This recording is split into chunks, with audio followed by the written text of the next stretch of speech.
Support for Just Seen It comes from Acorn, distributors of the detective drama Jack Taylor, starring Game of Thrones Ian Glenn. More information is available at acornonline.com/PTV. Support for Just Seen It comes from Warner Archive Instant, streaming hard-to-find movies and TV shows direct from the studio at WarnerArchiveInstant.com. On this episode of Just Seen It, we review the action thriller White House Down. Downstairs, second door from the left. White House Down is so cheesy, but I love cheese. The coming-of-age story, The Way Back. Please report to the Administrative Office International. Duncan, please report to the Administrative Office International. I have to announce the door over the PA. Sam Rockwell is in this movie doing his signature flamboyant and awesome dance moves, and he is great. The new FX drama, The Bridge. You think he's dying? I think he's gonna let the desert take her. Damien Bashir is great in the show. It's not perfect, but there are some interesting elements at work. And we look to robots to once again save the world in Pacific Rim. I do not need your sympathy or your admiration. All I need is your compliance and your fighting skills. It's Avatar meets Inception meets Real Steel meets Jurassic Park. All right here on Just Seen It.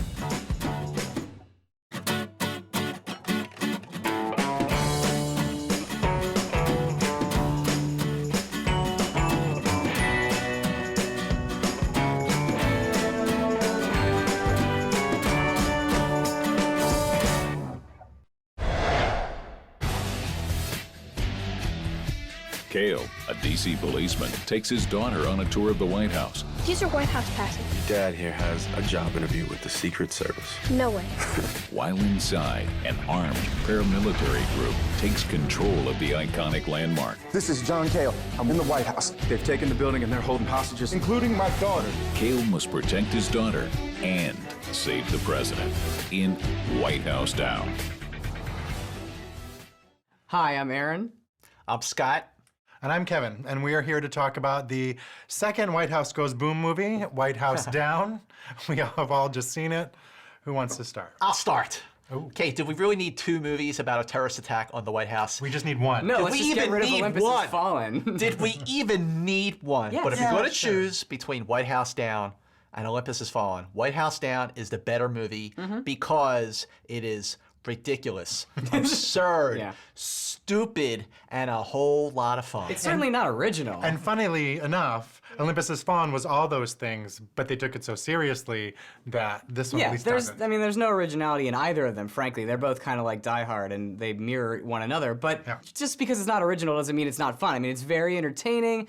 We've got tons of intense action. We've got lighthearted comedy. We've got John McClane-type quips coming from Channing Tatum's character. Both It's movies great. are blatant Die Hard ripoffs. Yeah, but there's nothing wrong with that. No, there's nothing wrong. great It's, movie to it's a rip off. genre unto itself. Look at Speed, Air Force One, all these other movies that are Air Die Force Hard, One. Die Hard on a insert Right. or On thing a here. subject. But Channing Tatum is a Bruce Willis clone. He's wearing the wife White- beater yeah, t-shirt. white He's got the beater. spiky hair. Yeah. I mean, it's just ridiculous how much both of these movies are Die Hard ripoffs. But because this one does not take itself seriously, it's got dialogue that is totally corny and cheesy. Oh, it's got the cheesiest dialogue I've seen all year, but that's it's Roland okay. Emmerich, because yeah. every movie he does you is either the same you type either of let stuff. it go or you don't, and I let it go. You let it go! No, the phone! It's the phone! I swear, look, I got a daughter! Leno, okay? There's like 4 villains, main villains, and they all have different motives for why they're doing this terrorist attack. It actually kind of worked. At first I was wondering, what are these guys all doing together? It doesn't really make sense, but they explained it, and it actually was like convincing enough. Like I suspended my disbelief, and I was like, okay. What I liked about it too is that they actually poked fun at the media, because every time they would cut to the stupid TV, somebody was saying something really ridiculous, Yeah. like they're Muslim terrorists, and Or like as soon as they get president is dead. they get No, the he's not. YouTube video from Channing Tatum's daughter, and they say her name Right. on TV. Yeah. I'm like, what totally. are you doing, Target? This is still, let's face it, this is a Roland Emmerich movie. Like you said, he likes to blow stuff up. The movie cost more than $140 million to make, and it's all there on the screen. Yeah, it's great. It's fun. It's totally absurd. Channing Tatum plays this wannabe Secret Service guy who winds up being Jamie Foxx, his only hope. He's the president, and it's like a buddy comedy, a buddy cop thriller. Yeah, it's kind of like ways. Die Hard with a Vengeance. Yes, exactly. It's like Channing Tatum is great. He plays John Cale. And he's super charming. I mean, there was a time where he seemed kind of blank, and then suddenly, within the last couple of years, you're like, where did he come from? I know you're into peace and all that. You gotta stick that thing out there and go to work. Damn right. Hold it with 2 hands, President. Here it comes.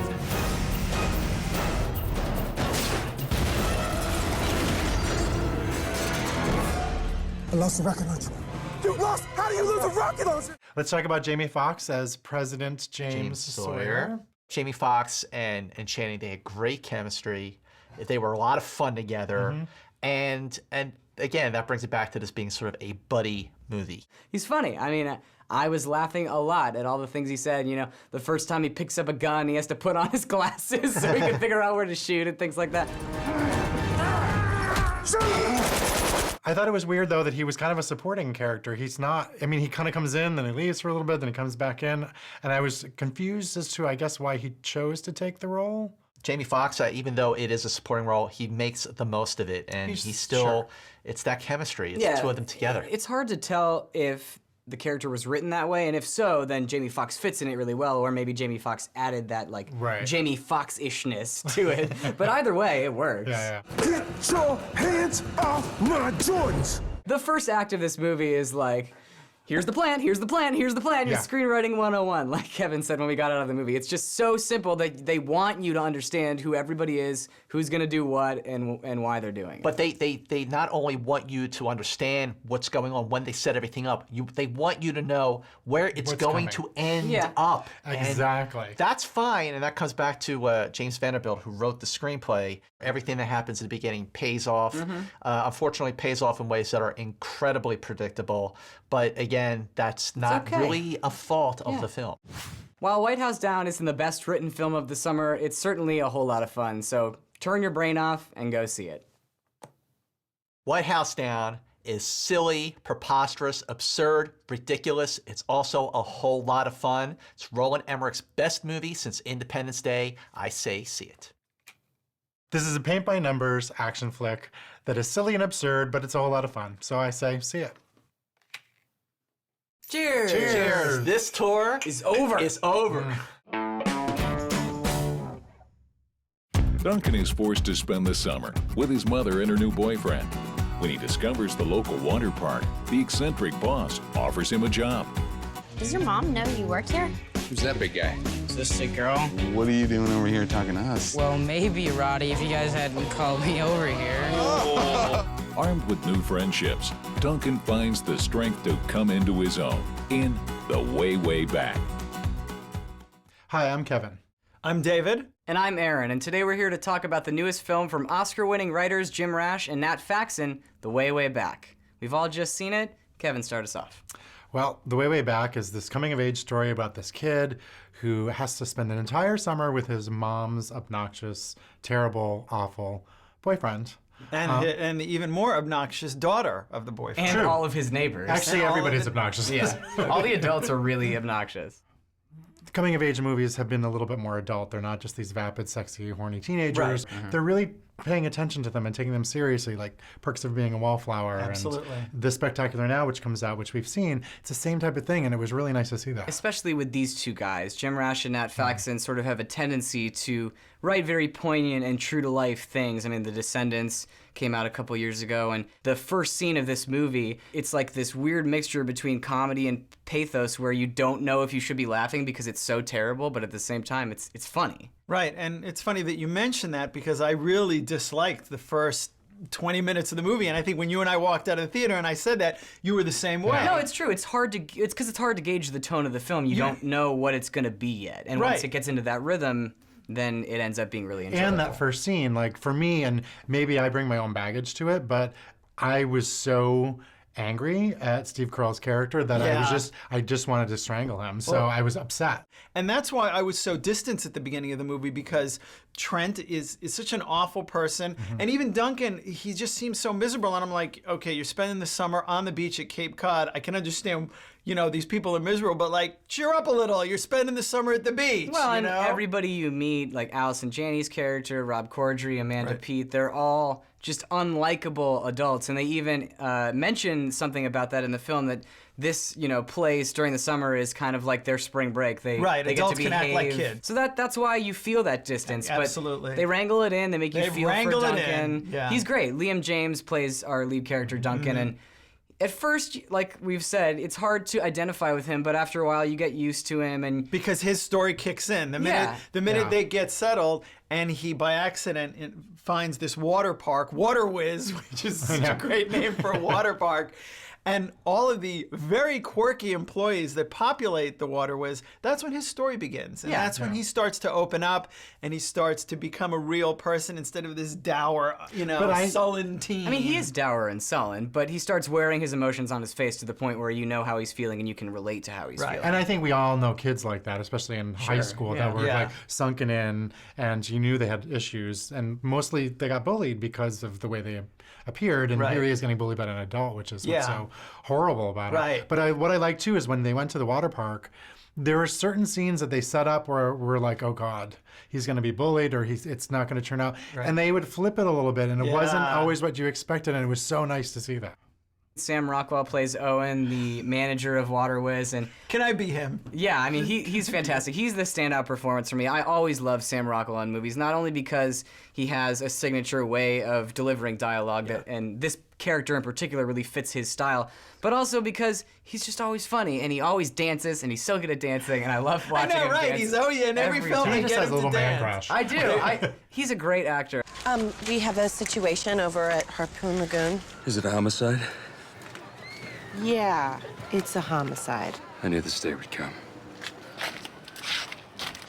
We need to talk about Steve Carell, who surprised me because he's a jerk. He's such a jerk. Unbelievable. I've never hated Steve Carell. I know. Every time he was on screen, I wanted to punch him in the face. Me too. I wanted Duncan to punch him in the face. And I love Steve Carell. He's so warm and fuzzy and awesome. And then, wow. It's great. I mean, it displays that he has acting range and talent. We're going to play this way. So I'm just going like that. All the way past molasses swamp, and I win. So we have to talk about the writers and the directors and the co-stars, which are, of course, Nat Faxon and Jim Rash.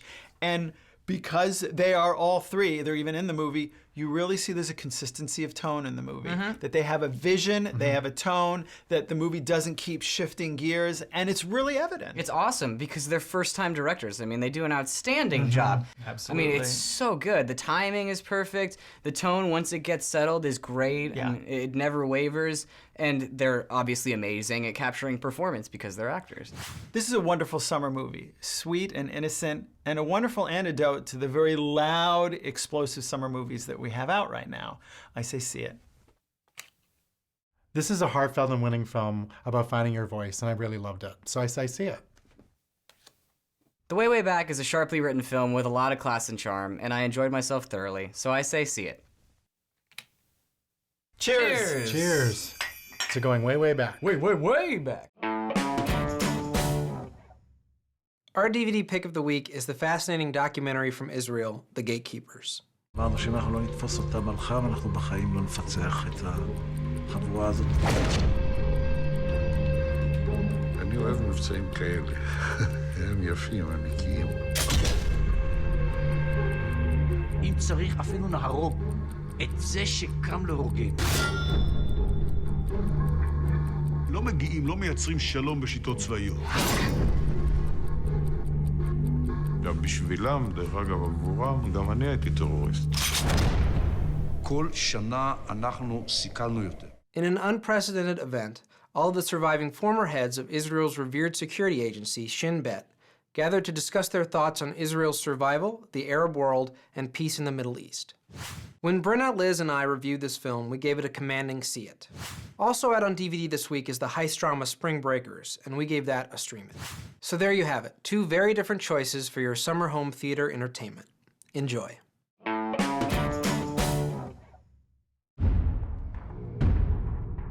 A body is found on a bridge that connects the U.S. with Mexico. Two cops from either side discover a serial killer is on the loose. Together, they join forces to hunt down the murderer in the new FX series, The Bridge. Hi, I'm Rachel. I'm Liz. And I'm Sean. Let's take a trip across the bridge and talk about the first 3 episodes of the new crime drama from FX. We've all just seen it. Liz, tell me about The Bridge. Well, you alluded to it a little bit. It's a crime drama, and it revolves around several stories that have to do with the bridge between the U.S. and Mexico. This show is actually based off of another show that takes place at the Swedish-Danish border. And it was taken to now be located between Texas and Juarez. There are some cultural issues here because we have Mexico portrayed in just about the worst light.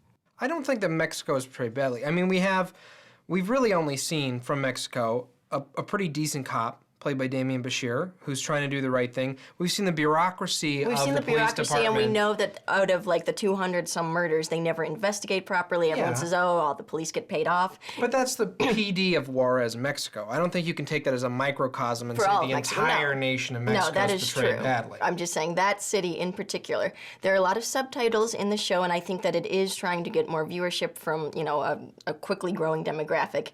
And I'm wondering if it's going to interest Latino viewers or if they're going to feel offended a little bit by some of these portrayals. It's a slow build of a show.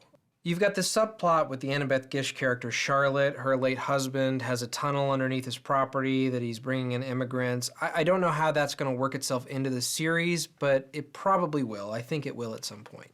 The show has a lot of slowly unraveling mysteries. Sure. And so, again, it's that idea of, is it too soon to say what the show is about? But they all revolve around the bridge. It's a tale of two cities, essentially. It's Sure. Juarez and El Paso, Texas. So, I mean, there's a million different stories you could tell within those two towns. I mean, but basically, we're going to concentrate on the serial killer element. Cristina Fuentes is only one of 250 girls who disappeared last year. So you have a serial killer?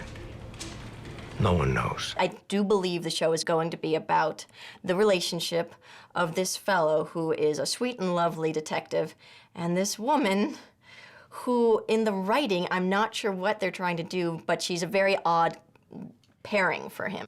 So Diane Kruger plays the detective that we're speaking of here, Detective Sonia. And I agree, we're not quite sure what the writing is doing to this character, but basically it feels like a Homeland ripoff where we have a character with emotional problems that we don't really know fully what's going on. Sure. Can you sit? No, actually, I can't. You're irritating me. We have Sherlock and we have like some of these other shows where we have men with these disorders. Right. But there's always something where like, oh, he's weird, but he's brilliant. Or, House, where he's mean, but he's brilliant. And here we have this character who doesn't seem to be brilliant. That is my issue with it, is that she's written so that she's not real competent, she's not good at reading people. Damian Bashir as Marco Ruiz is the gem of the show. I think he's fantastic. I never saw him in A Better Life, and now I feel like this is my gateway drug to Damian Bashir because he's wonderful. He is very sweet, he is very genuine, he's charismatic, and he's one of those characters that doesn't get to say that much, so a lot of it's just got to come through his behavior and his, his way of carrying himself, and I think he really does a great job of conveying, like, this character with heart. And I really like Matthew Lillard. Matthew Lillard and Ted Levine. And Matthew Lillard gets to play basically a very jerky guy, which is not really something that he's gotten to play before. I think he's really relishing the role. And there's a little bit of comic relief with him, too, and he's a lot of fun to watch. Yeah, I mean, the show itself is a strong show. It has a solid tone that is just consistent from episode to episode. And I like to describe it as classy. I think it's a very classy, restrained television show. And a lot of the scenes are overcovered, which you notice in things like Mad Men and Walking Dead, where there's artistic coverage instead of perfunctory traditional TV coverage. Well, the showrunners here are Meredith Steim and Elwood Reed. Meredith Steim did Cold Case. She created Cold Case, so she's used to that network television programming rather than the cable television programming. Maybe that has something to do with the overcoverage that you're talking about. One thing that's interesting is right now, as far as I've noticed, there's not a political stance in this show. They're basically sort of just allowing us to see the events, and I mean, there's some things going on that they could have a political point of view about. It's hands off. But they don't. I'm wondering if it's going to stay that way, or we're actually going to take some sort of stance and point of view with the show. I don't know. I think we're not. There's so many people who are coming in with their different perspectives that I think you have to keep all that. I don't think it's going to shift to like one perspective. It's way too fiery a topic that they're not going to take a stance. Right. That would never. I think if the show was on HBO, there would be a stance on this. Maybe. It'll take a commitment from its viewers, but The Bridge is a patient, interesting story, one that I can recommend. See it. I'm not fond of the writing for Sonia Cross's character so far, but the rest of the show is great and it's trying to do something a little bit different. So I'm giving it a see it. The first 3 episodes of this new FX series aren't perfect, but there are enough seeds planted that I'm interested in seeing where it goes next. So I'll give it a mild recommendation. See it. Cheers. Cheers. I gotta get over to my bridge game after this.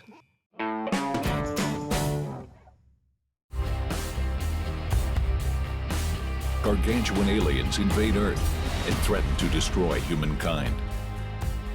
So giant robots piloted by humans are built to stop the deadly menace. With the war nearly lost, 2 unlikely heroes emerge to stop the apocalypse. In Pacific Rim. Hello, I'm Liz. I'm Rachel. And I'm Sean, and we're going to talk about the new giant robot fighting giant monster movie. We've all just seen it. Liz, Pacific Rim, what'd you think? I liked it, but what I think is wrong with the film is that it's essentially a combination of things that are profitable and commercial. Like it's Inception meets Avatar meets Jurassic Park meets Real Steel. The sum of the parts isn't greater than the whole. Okay, well, except for that it's a Guillermo del Toro film. That is not an excuse. So, okay, it's not an excuse, but I will say this, okay? This is an action blockbuster summer blow-em-up movie. So the plot's not going to be, you know, as intense as it could be. Character development's not going to be as great as it could be. However, for this type of film, I feel like it's better than most. The premise is just, my goodness, hooey up whatever you want to say. It's a lot of hooey. It's not that bad. It's so much hooey. I mean, you've got... Is that your clinical opinion? It's a clinical opinion. You got these giant monsters that have somehow come through some sort of interdimensional Which rift. is really cool. Like, I think that little rift is awesome. Really stupid. And then we've got Pacific us Rim. who create these giant robots. Not only do we have to create giant robots, we have to create giant robots where we put people in. But inside them. We can't do it remotely. We can't put one person. We have to put at least 2 people. And then they have to create some sort of bridge between them called a drift, where they get into each other's thoughts, because if you can think well and know each other well, you become a better fighter. Okay, but here's the thing. Okay, the drift part is actually, that is a very useful plot device. It helps with character development. It makes it more interesting than if it wasn't there. It's supposed to be love, or they're supposed to be so in sync. Idris Elba, I guess, is just so cool that he can drift with anybody. He can drift with anyone, that yeah. idea makes no difference. But I think we all agree. We all agree that drifting is an issue. 2 of the main characters are supposed to develop a love story together. We have Mako and Raleigh. And the issue is that their love story is based off of lust instead of actual deep emotional connection. And then they're supposed to drift, and their partnership is supposed to be more meaningful than anyone else's. But really, we haven't set up in the story that deep emotional connection. And that's what makes the film flimsy for me, is that those relationships between all the characters is very thin. I agree. It's very thin. I mean, it's like, just kiss already. Charlie Hunnam, who is playing Raleigh, he's good, but he's that cool guy, generic sort of character, and I think this is partly the acting and partly the script. You never get that close to him. So sort of what you were saying before about this love story not working, I feel much closer to the female protagonist. And Charlie Hunnam is just this cool guy who, yes, we see him in his vulnerable stage, but I don't really latch on to him. Well, he's a type. He's not a character. I Yeah. mean, they really need a presence, so they get Charlie Hunnam from Sons of Anarchy, and he's a presence. I think for what they needed in the role, he's absolutely fine, but again, the script does nothing to make him more interesting. I think the issue really is in Rinko Kinkuchi, in that in science fiction, I don't know if this is for everyone, but in science fiction, I want a really powerful female character. I want someone who stands for something. I want someone who fights for what she believes in. And I felt she was coy and wayfish for the first half of the film. She won me over halfway through when she started fighting. No, because you knew that she was a tiger on the inside, Liz, even though she was delicate on the outside. I thought she did a very good job of having inner strength while still having that sort of respectful outer appearance and not stepping on, you know, her mentor/father figure's toes. I really thought all of our actors weren't at the top of their game. I mean, we have Idris Elba, who's one of the best actors we have. There were some missteps He there. was flimsy. He was good a lot of the time, but when he was supposed to be truly like threatening and aggressive in a quiet sort of way, I thought like... That's where he, I mean, everywhere else, that's where he excels, is the strong, powerful character. Yeah, but not here. It fell a little flat. All I need is your compliance and your fighting skills. And if I can't get that, then you can go back to the wall that I found you crawling on. Del Toro is an accomplished director, and he knows how to put that on screen, but that's all this movie is. Yes. Anything that's not robots fighting monsters is just dumb. It's just not worth watching. I mean... But it's fluffy. It's fluffy dumb. Just go YouTube it for 10 minutes, and you'll get everything this movie has to offer. You don't have to sit through 2 hours plus of it. Del Toro took this film for what it is and really embraced the fact that it's escapist cinema and Hollywood audience fare. And I didn't feel like any character was at risk of real danger. And I think that's partly in the directing, it's partly in the script. It's really all-encompassing. The production didn't feel suspenseful. It'll disappoint you if you look beyond the glitz, but Pacific Rim is a fluffy summer blockbuster that will entertain. Stream it. This is a pretty solid summer blockbuster. More character development would have been nice, but it's really not that kind of film. So I'm giving it a see it. Pacific Rim will dull your senses with multiple robot fighting sequences. If you're looking for more than that, you'll have to look in another ocean. Skip it. Well, it looks like our vote's out to 1.5 tickets, which is a stream it for Pacific Rim. Cheers. Cheers. Cheers. We were fairly pacific about what we liked and didn't like about Not the movie. you. On our next episode, we review 3 very different movies. First, the horror flick The Conjuring. Next, Turbo, Fox's new animated film about a very fast snail. And finally, the return of Bruce Willis in Red 2. Thanks for watching, and see you next week.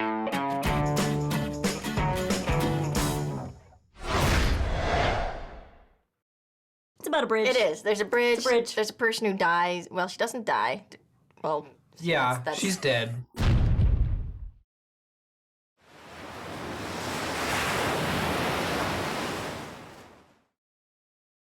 Support for Just Seen It comes from Acorn, distributors of the detective drama Jack Taylor, starring Game of Thrones Ian Glenn.